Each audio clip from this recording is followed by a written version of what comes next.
What's going on, everyone? Welcome back to When You're No Excuses. Today, we're looking back over my 9 week progress, and once again, it was not a perfect week, nor did I expect it to be. But remember, we're not chasing perfect, we are chasing progress. So, today, I want to talk about two things what to do when your week is not clean, and how I've been using AI not as some magic solution, but as a tool to help me organize my goals in certain parts of my life. I will start by stating that I don't believe AI in and of itself is dangerous, but blindly trusting it is.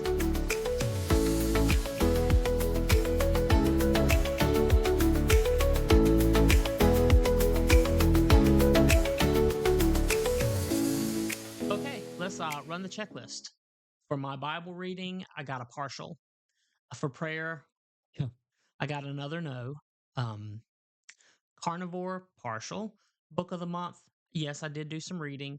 My No Social Sunday, I did not get one. And studying for my new skill, yes. And podcast progress was also a yes. So it's really a repeat of last week.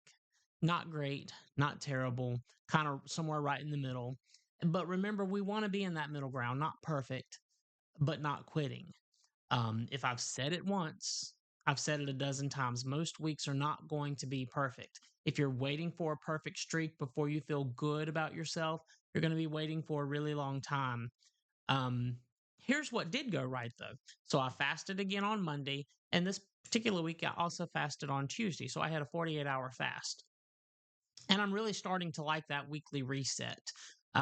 So I still consider that making progress.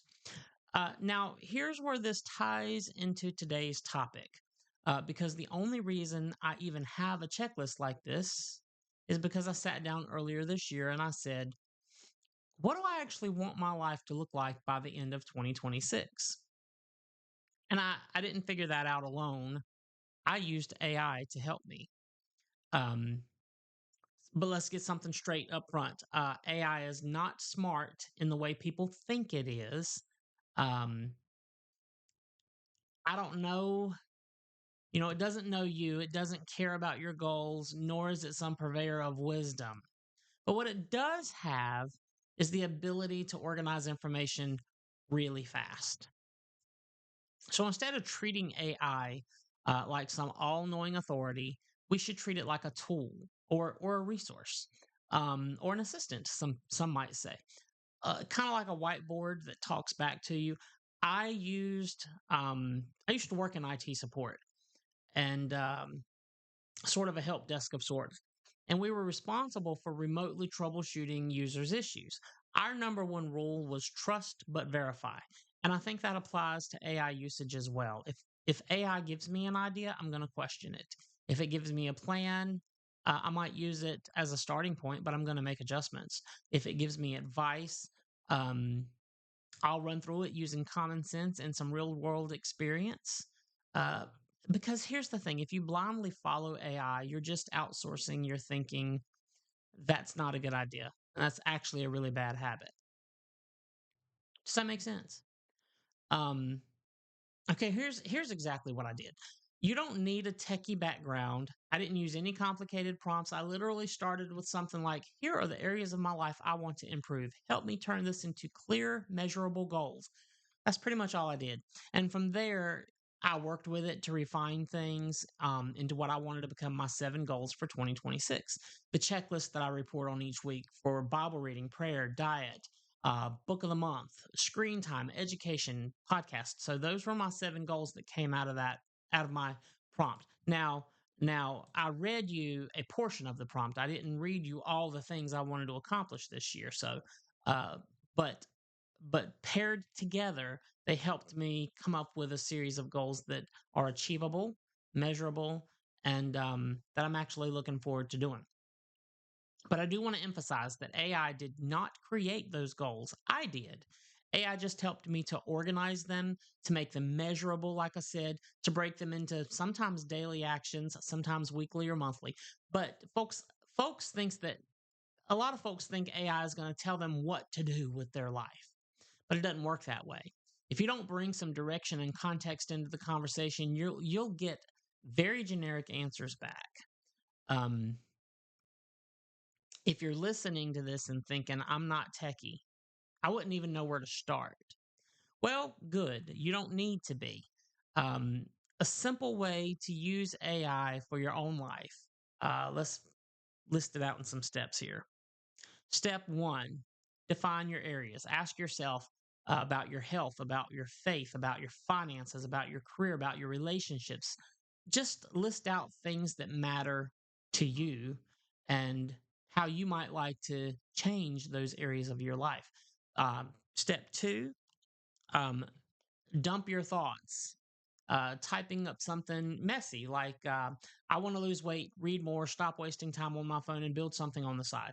It doesn't have to sound smart, doesn't have to sound, uh, it doesn't even have to be all that wordy, but context does matter. Step three, you want to ask for some structure. So add to that by stating, turn this messy word salad that you just put out there into 5 to 7 clear, measurable goals that I can track daily or weekly.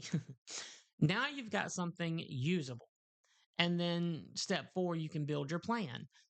From there, you can ask AI to break this into a simple weekly routine.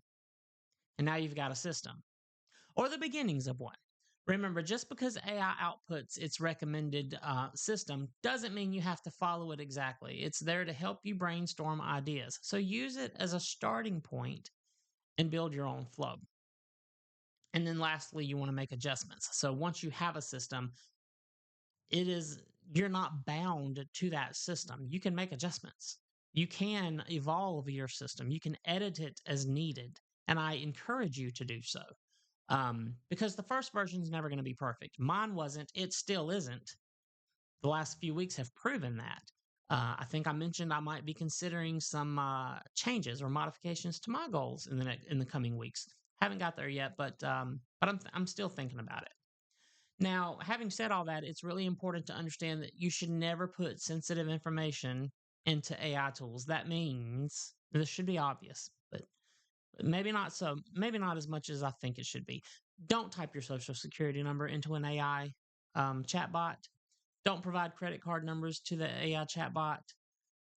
I would stay. I wouldn't. I probably wouldn't provide my home address, and I certainly wouldn't put any passwords in there. Just use common sense. It's a tool. It's not a vault. So just keep that in mind. Also, don't think of AI as replacing you. I mean, if AI does replace you, it's probably because you weren't thinking critically enough to begin with. AI doesn't really eliminate effort, but it can expose laziness. The people who win with AI are the ones who ask better questions, they challenge the answers, and they actually take action on the feedback. So, no, um, uh, this was not a perfect week for me, but I didn't quit. I simply began adjusting, and I'm considering another couple of adjustments I may implement over the next couple of weeks. But if you're like me and missing some goals, um, I want you to keep going. Be consistent. If you haven't taken the time to map out your life, use the tools available to you. Don't just let the tools think for you. All right, this was a short episode, and that's okay, but I appreciate you being here, and we will see you next week.